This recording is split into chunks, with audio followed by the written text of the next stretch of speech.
Going to be changing these cab shocks today. That's where it's mounted at right there.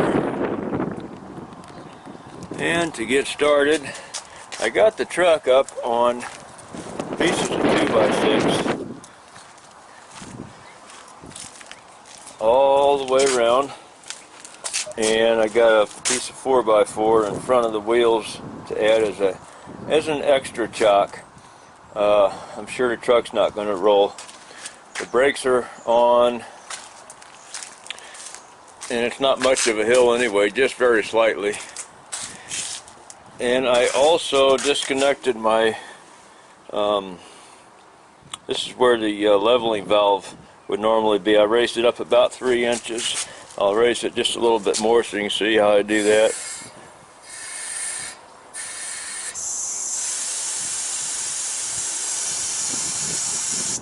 It's already up about as high as it's going to go. So that gives me room to move around, to crawl underneath the fairings, because I'm going to be doing some of the work from underneath there. The one on this side is going to be more work. It's behind the muffler there, or the exhaust pipe. I'm only going to record doing the one side on the driver's side that's easier to see. I don't know exactly which tools I'm going to be needing. I do know that all the nuts and bolts, which is just 2 nuts and 2 bolts, they are 3/4 bolt heads and nut. So I just brought out 2 3/4 wrenches, a regular ratchet, a short socket, shouldn't need a long one, 1/2 inch drive, and a breaker bar. Here's another Harbor Freight that's a good find. These breaker bars, they got these new ones. They're good. They're well worth whatever they are. I think they go for $20, but you can get them on sale for about $15. It's a long breaker bar. It's very good. And this is also another Harbor Freight. It's a torque wrench, which I'm not using for a torque wrench. I'm going to use it for a long ratchet if I need it for that. So, and of course, brought the air wrench out. You guys that love Snap-on, I'm glad you love it. I like them too. They're good tools, but they cost about 3 times more.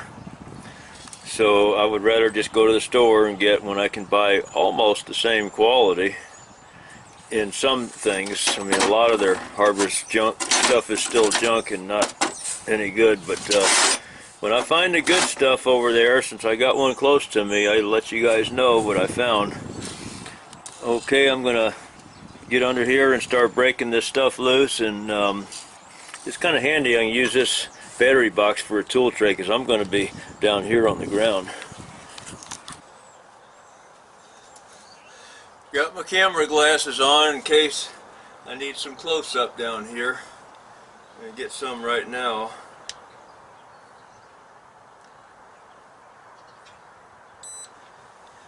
See how these rubber bushings are? They're in pretty bad shape.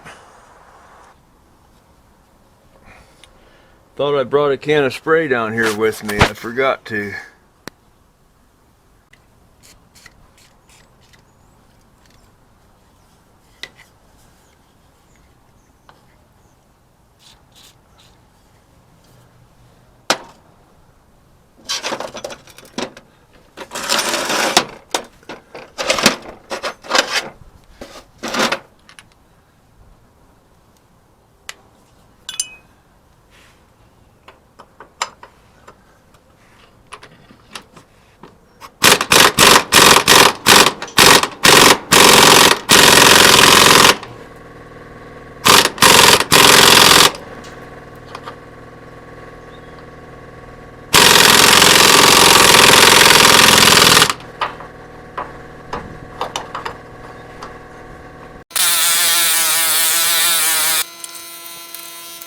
Well, I can't get on that one with an impact. Well, I can if I get a longer socket.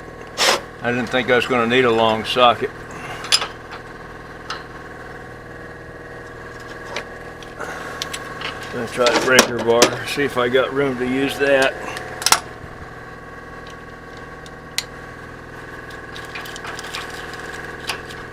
Have to get a long socket regardless. Still don't know what I got to do to get the right tools in here yet. This might be my ticket right here.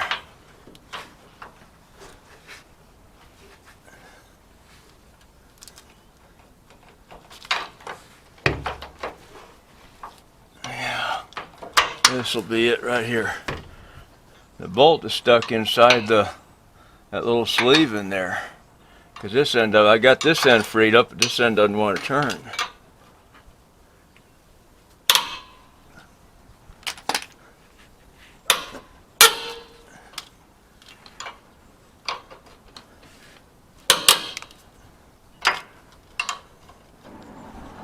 I don't know if I can get that with an impact or not. Let's try it again.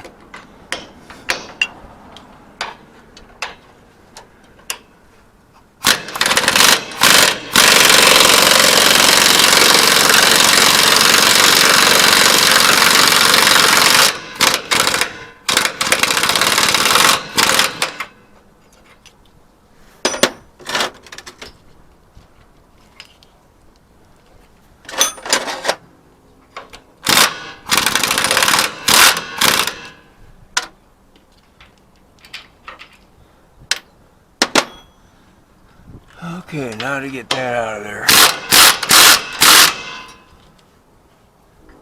The rubber's falling out, that's fine. Throw those away. Okay, here's what we got. The sleeve in there is spinning inside the rubber, and it is definitely seized up on the bolt. So, the only way to get that off, the only practical way to get it off is to burn it off. Let's see what happens on this end up here if we can get this off of there.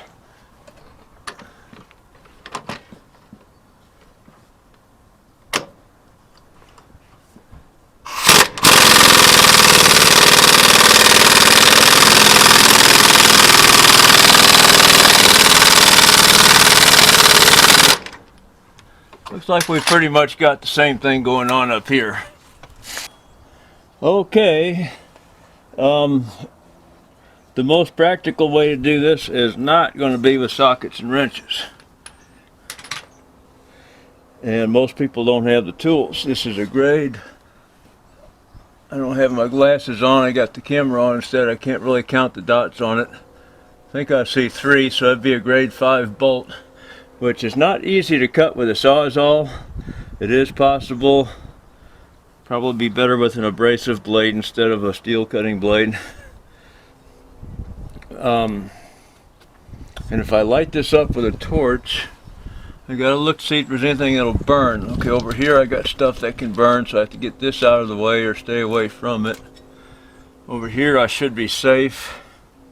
Watch wiring, plastic hoses.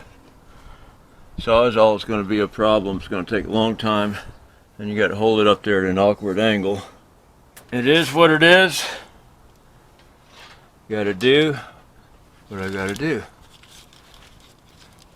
Get this wiring harness out of the way, which is not going to be a problem. I just unplug it. That's a light, and then to get a couple of zip ties off of here, I have to cut those with a looks like I only got to cut the one. Didn't bring a wire cutter with me. Alright, broke.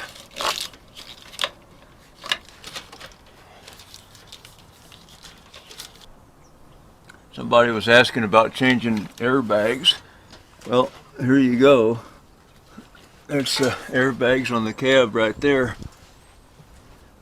And you just got a feel in here for a nut and bolt that's right up here. Take that off. And the one on the bottom, you just go right up through the bottom and get that one. Well, maybe you don't go through the bottom. Here you go right through here where my hand is on this side. And of course you got to jack the cab up to do it. I'm going to try the Sawzalls first. see if that does anything. I brought two of them out. This is a smaller one that it's not a pistol grip, it's a little different. Well, I guess it's kind of like a pistol grip in a way. And hey, look, it's not Harbor, it's rigid. Here's the one from Harbor. My Milwaukee still works, but it's a nightmare to change the blade in it, because you got to have an Allen wrench and a clamp, and they don't make an adapter to change this. They want you to buy a whole new tool. Well, here is, I don't know who makes Diablo. Is that their own brand? I guess it is. I could try this. It says 6-inch extreme metal cutting for cast iron, high strength alloys, and stainless steel. Carbide tipped, it says over here. I could try this. Never used that blade. I think I'd like to save it. I got a Milwaukee blade in here. Seems to be sharp enough. Maybe I'll just use this one. The one thing I've learned the hard way about cutting metal with a sawzall or a drill is keep it wet for one thing, and another, don't cut it too fast. You get the teeth on the blade too hot, and they will burn the teeth and dull them real quick.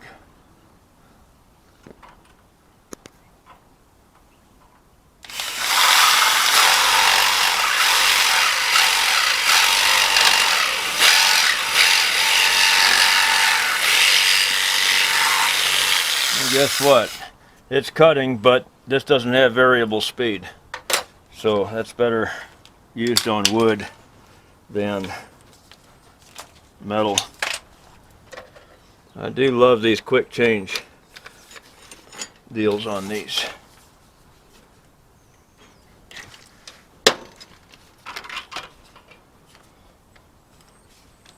And another nice thing about this Harbor is you can turn this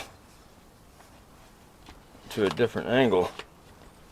You cut it like this if you want to.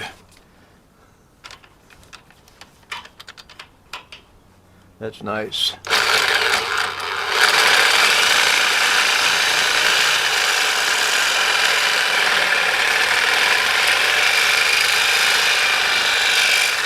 Well, it goes fast. But since it's variable speed, I want to use the variable speed so I can not burn up the teeth on my blade so quick.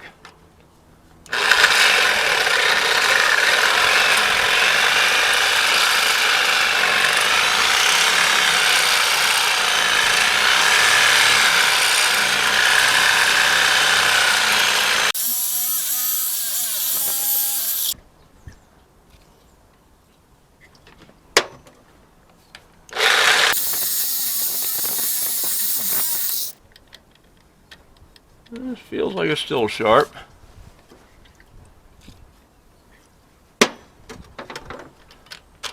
Yeah, torque is a lot faster. But most of you guys don't have a torch, so I'm doing this job the slow way to help you guys out that don't have a torch.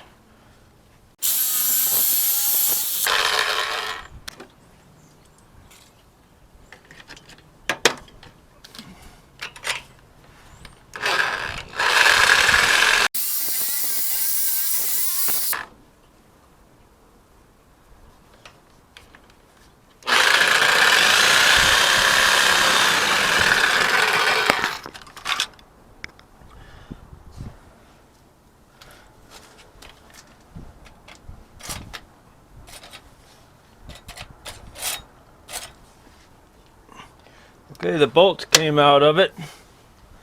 Now we still got to do this side.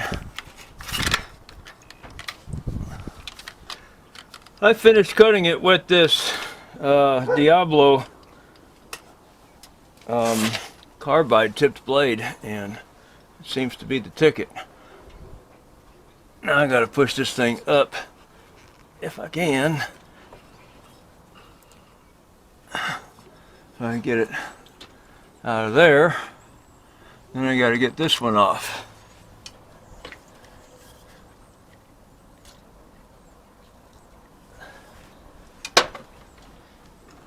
And I'm probably got to do the same thing on the other side.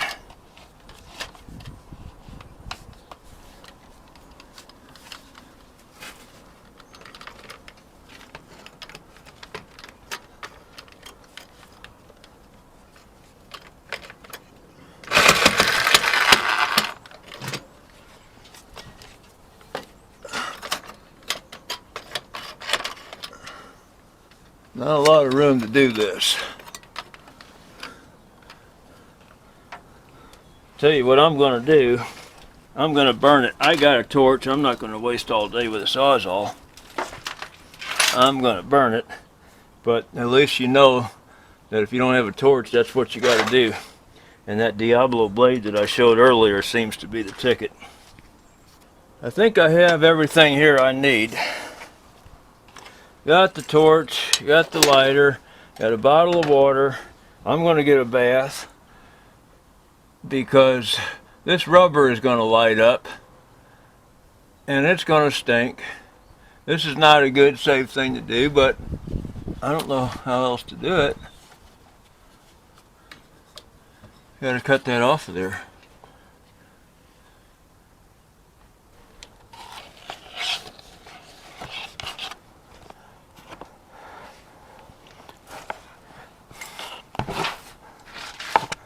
I got to keep my knees off the ground as much as I possibly can.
Well, if you saw my other video and I told that little story about the high price of bolts at the dealer,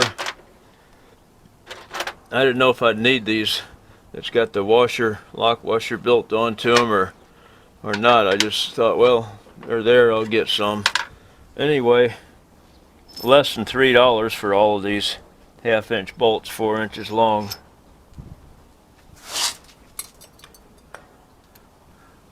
It would have cost a day's pay at Freightliner.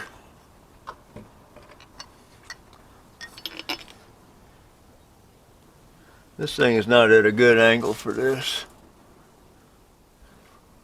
Look at that. Shocks this way, this bracket's like this. It's going to fight with me a little bit, I think. It's going to be a little tight. I'm going to go grab a crescent wrench and bend these out a little bit. It's just a cheap wrench. Probably could have got it cheaper at Harbor, but Harbor wasn't around here when I bought it. I got this at Farm Supply for 40 bucks. And it is basically just for bending things. I don't think I've ever used it to wrench on anything. Straighten bumpers and stuff out with it.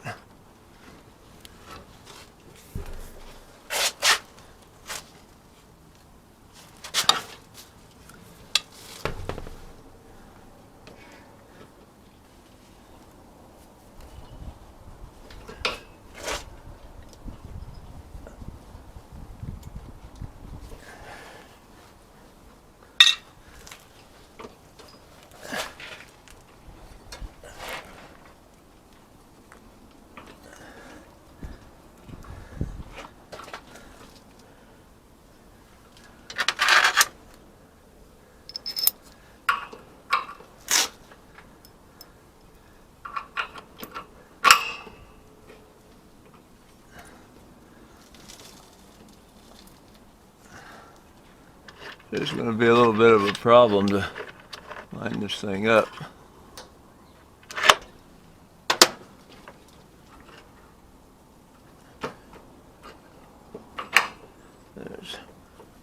Why does it have to be that far out? That's crazy.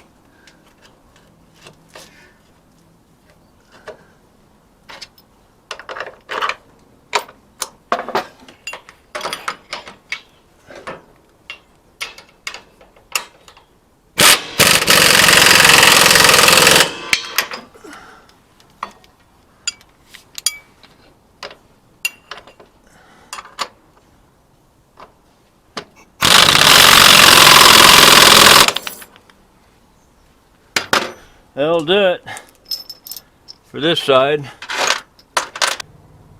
Took me about 10 minutes to get these bolts out, maybe 5. Unbelievable. Thought I had a hammer over here. I guess this will do.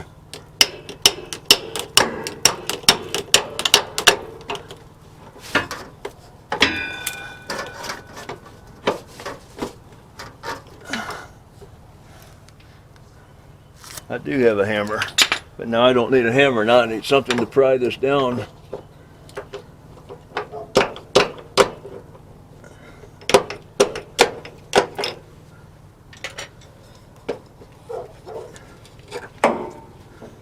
Look at that. Spent at least half an hour or more getting shock out on the other side. It's a good thing I did that one on video, because somebody would be in big trouble trying to do this and not having the tools